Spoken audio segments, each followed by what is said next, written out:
সভাপতি হওয়ার জন্য, পদের জন্য নয়। কাছে খবর 17 জন লোক আছে যারা জেলা সভাপতি দৌড়ে আছে। মানে আমাকে হয়তো প্রদেশ সরিয়ে দেবে তাদের মাথায়।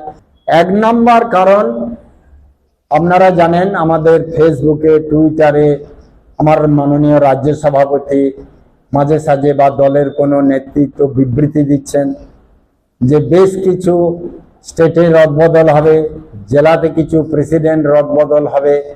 এটা তো প্রত্যেকেই দেখছে, আপনারাও দেখছেন, আমিও দেখছি। আর এই নিয়ে কিছু কার্যকর্তা অতি উৎসাহী হয়ে গিয়েছে যে তাদেরকে জেলা প্রেসিডেন্ট হতে হবে। ওদের জেলা প্রেসিডেন্ট হতে গেলে একটা টিম চাই। আপনারা অবাক হয়ে যাবেন, একটা ধর্মীয়, আমাদের নির্বাচনের আগে মঠ মন্দির এই জন্য একটা ডিপার্টমেন্ট খোলা হয়েছিল, তার একজন প্রমুখ করেছিলেন।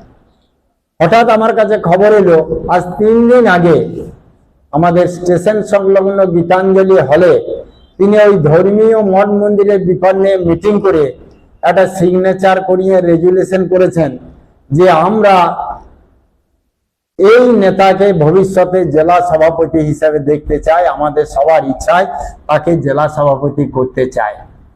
এইরকম অনেক নেতা ফিল্ডে নেমে গিয়েছে, নিজের একটা গ্রুপ তৈরি করার চেষ্টা করছে সভাপতি হওয়ার জন্য, পদের জন্য নয়, জেলা সভাপতি হতে হবে। এই জন্য এখানে আমার কাছে খবর 17 জন লোক আছে যারা জেলা সভাপতি দৌড়ে আছে।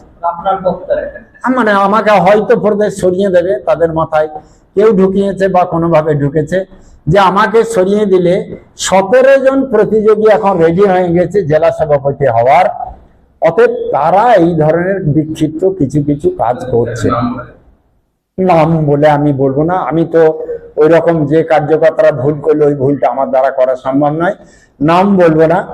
অতএব সেই কার্যকর্তারা এক টিম বানাচ্ছে, এই প্রেসিডেন্টকে কিভাবে কালিমা লেপন করা যায়, এই প্রেসিডেন্টকে কিভাবে দুর্নীতির নামাবলী গায়ে চাপিয়ে দেওয়া যায়, এই খেলায় তারা মেতে উঠেছে। আর তার জন্য তারা এত উৎসাহী এবং এত গ্রুপবাজি, এত দলাদলি, এত কাজ এই জন্য চলছে। অবশ্যই ওই বিগত 3 বছর আগে আমি যারা কবিতা লিখছেন তাদেরকে অনেক ছোট থেকে জানি।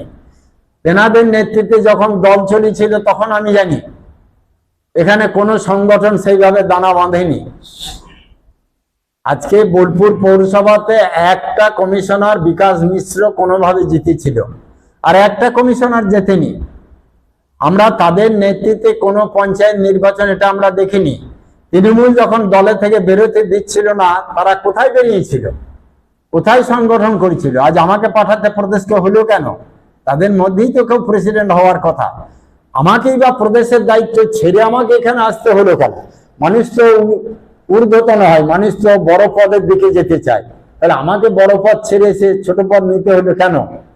তাদের যদি এতই ক্ষমতা, এতই দক্ষতা, সেদিন তারা দেখাতে পারতেন, সেদিন তো তারা দেখাতে পারেননি।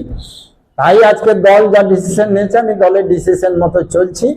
আরো কিছু ব্যাপার আছে, আপনারাও খোঁজ খবর নিয়ে দেখবেন। বেশ কিছু কার্যকর্তা তৃণমূলের নেতাদিকে অনুকরণ করতে চলেছে বা তৃণমূলের দিকে সঙ্গে নিয়ে। আমাদের একজন কার্যকর্তা বলতেন, ভাই তোমাকে আমি মাছ খাওয়াতে পারি 1 বার 2 বার 4 বার, কিন্তু ওই পুকুর তোমাকে আমি কোনোদিন দেখাবো না। তো আমাদের এরকম কিছু নেতা আছে, কিছু তৃণমূলের নেতাকে বগল দাবা করে ধরে সেই পুকুরে গিয়ে মাছ ধরার চেষ্টা করছে বা মাছ ধরছে।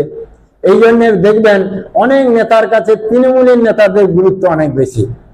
বিজেপি নেতারা গুরুত্ব পাচ্ছে না, তারা বলছে আমরা এতকালের বিজেপি, এতকালের এই, আমাদের কোনো ডাকছে না, বলছে না। কারণ এই একটাই, ওই পুকুরে তারা খোঁজ নিচ্ছে তাদেরকে ধরে। অতএব এটাও এই দল বন্ধ করবে। আমি বলেছি যে কড়া হাতে দল সিদ্ধান্ত নেবে। এইরকম 2 নাম্বারি কাজ আমরা কখনো প্রশ্রয় দেব না। এবং আমার কর্মী কার্যকর্তা যারা বিজেপির প্রকৃত, তারা নিশ্চয়ই, আমি আশাবাদী, দলের নির্দেশ, দলের গাইডলাইন তারা মানবে, মেনে চলবে এবং দল আমাদের সঠিক দিশা দিয়ে এই জেলায় চলবে, এটা আমি আশা রাখি।